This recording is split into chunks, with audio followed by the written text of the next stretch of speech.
Welcome to VJG Chess Academy. In today's session, we are going to understand certain very basic concepts of chess game. So let us get into the subject. We are going to understand about chessboard, pieces, symbols, the values of the pieces, a little bit on chess notations, which is very important. A small sample game to understand the chess notations in a better manner, and the three phases of the chess game we are going to study. So let's start. Chessboard, you would have seen certain kind of a markings in the chessboard, like ABCD alphabets or the numbers. What are they? So you would have seen the numbers like 1, 2, 3, 4 up to 8. So these are nothing but they are the ranks. They are called ranks. These terminologies are very important in the game of chess, because as you move forward you will have to read and write notations.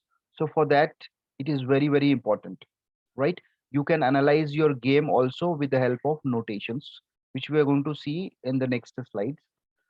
So the markings from 8 to 1, 8 1 to 8 are called ranks. Then you have A to H, A B C D E F G H. These are files. These are called files. And of course, you will have diagonals. Hope you understand diagonals. So, I mean, there's no particular name for the diagonals, but you need to understand diagonals. So these are certain basic concepts.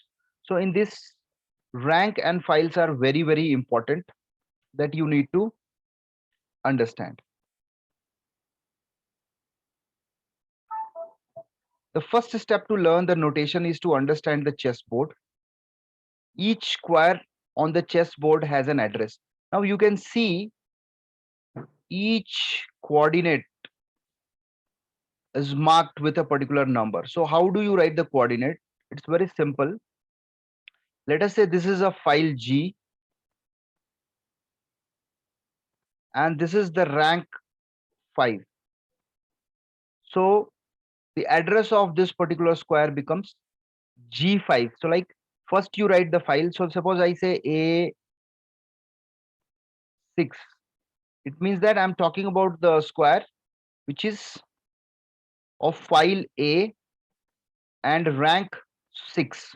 So obviously this is the square I'm talking. So slowly you will get an idea about the various squares coordinates. So you can say that each square on the chessboard has an address. This is very important for the beginners to understand. So hope this particular slide is clear. You have rank. So how many ranks are there? Total there are 8 ranks, and total there are 8 files. Files are A to H and ranks are 1 to 8. And also this is very basic, like how to set up the board. Hope you understand.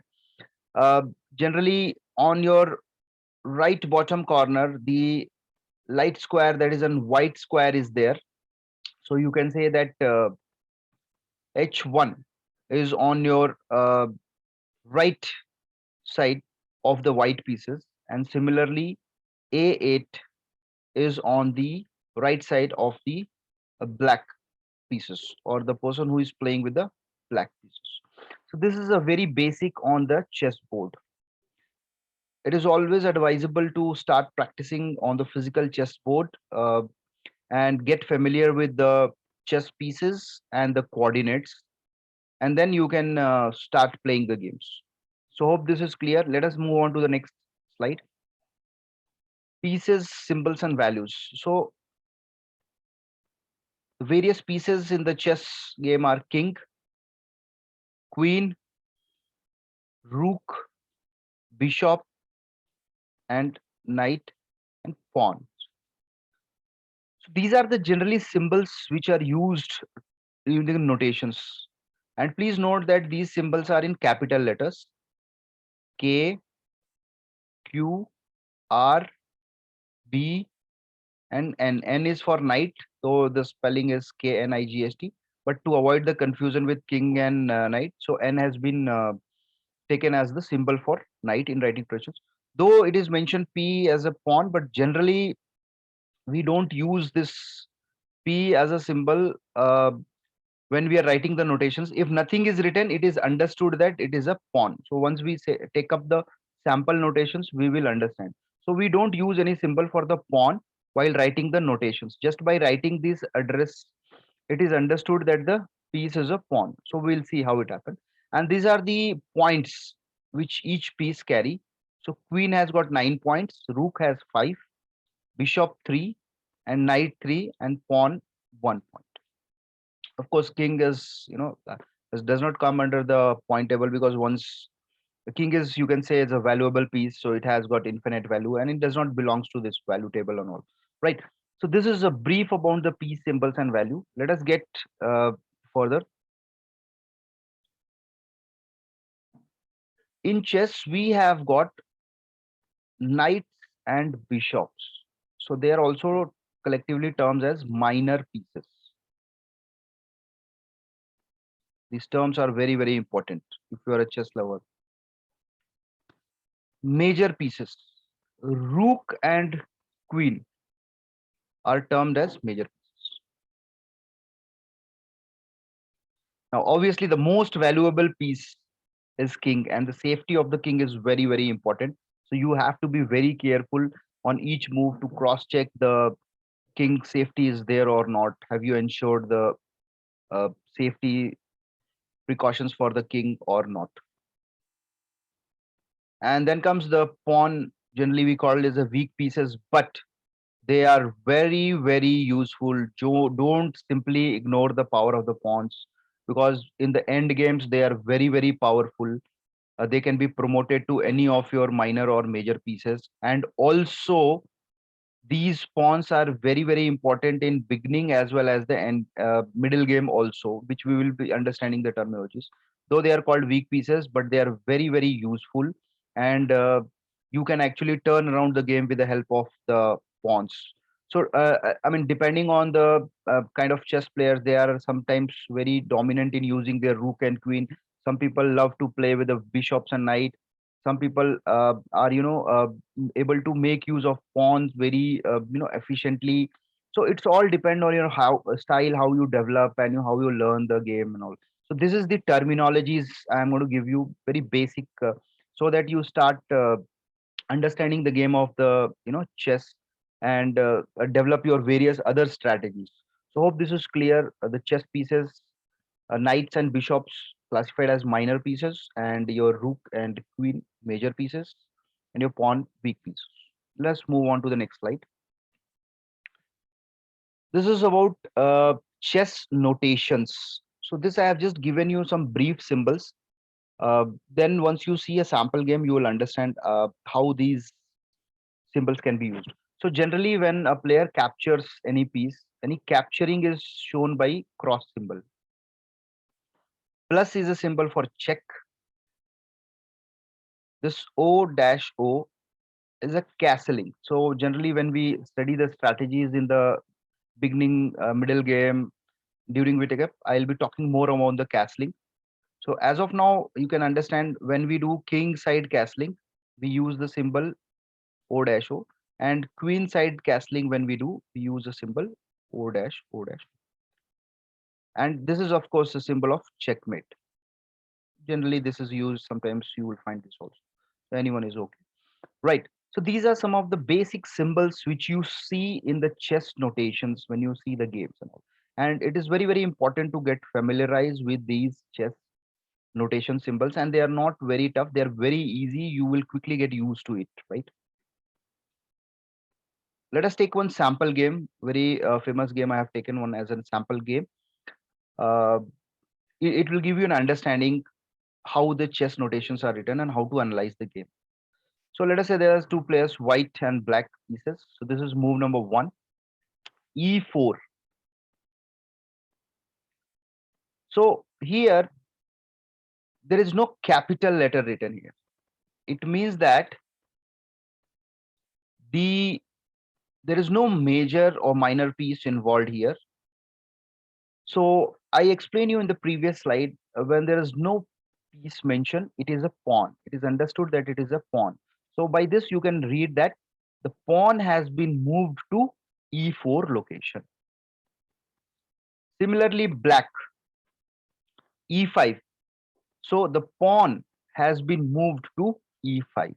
This is the final destination of the pawn. Let us see the second move. So the second move, you can see n and f3. So f3 is an address of the square, is a particular box, you can say, when we were talking about the coordinates we study. So f3, f is a file, 3 is a rank.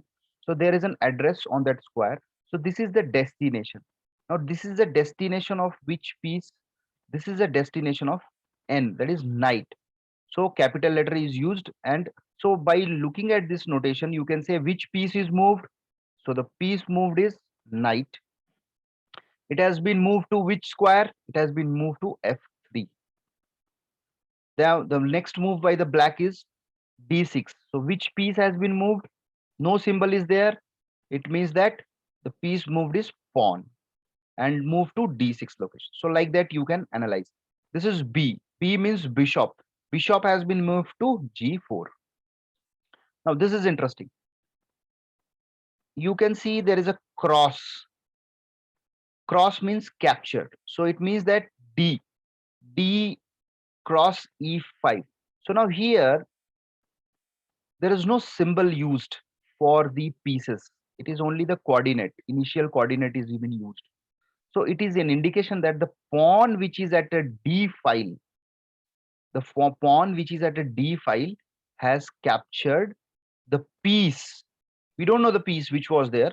The piece which was at e5 has been captured by pawn at d5. Right? Here you can see the piece which was at f3 has been captured by bishop.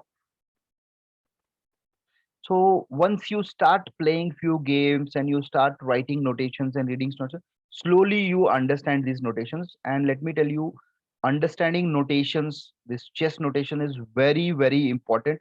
It may take some time for the beginners to read or write the notations, but that is the language of the chess. You need to understand, and slowly when you practice you get familiar with these things. It is not so difficult initially, it may look, but as you start playing it becomes very easy to understand, so no need to worry at all. Similarly you can find this, let us say this one. So b means bishop has captured, cross means captured. Bishop has captured the piece which was at b5 and it has resulted in plus, that is check. This is queenside castling. You can also see this last move. This is R. So R means rook. Rook has moved to D8 square and it has resulted in checkmate. So you can analyze this and practice more, and you will get a better understanding of that. So most of the chess notations I have covered. There are one or two certain specific things which will be known to you once you go to the higher levels. So no need to worry. This is enough for you to understand and improve your game, because based on the chess notations you will be able to analyze your past games. Somebody's xyz games can be analyzed based on the notation. So somebody shares the notations of the chess game, you can easily play on your physical board and you can analyze. That is the best way. And also in most of the tournaments or a lot of competitions, generally it is required that players write the notations. So it is very, very important as a chess beginners to start practicing writing notations from the very beginning.